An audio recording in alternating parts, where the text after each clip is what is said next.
Nilianzia na ya kwanza, ya pili. As of today nimejenga 512 ECD centers na nimemaliza. Watoto wako ndani wakisoma.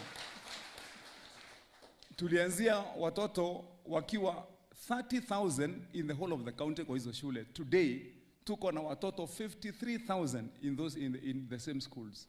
Meaning tumeweza kutoa watoto nyumbani more than 20,000 and put them in school who could not have gone to school in the whole county.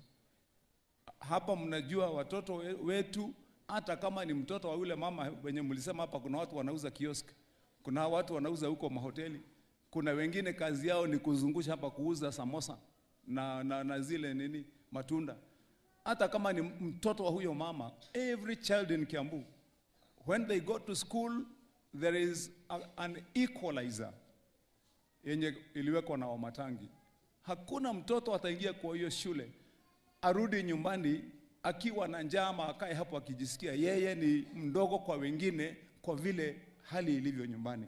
Ndio nilisema every child akifika every day mayai ya kuchemsha, every child every day bakuli ama kikombe ya uji ya vitamin, every day siku ya Thursday every child packet ya maziwa, and every child has got free books, free pencils, free rubbers for a whole year in all those schools.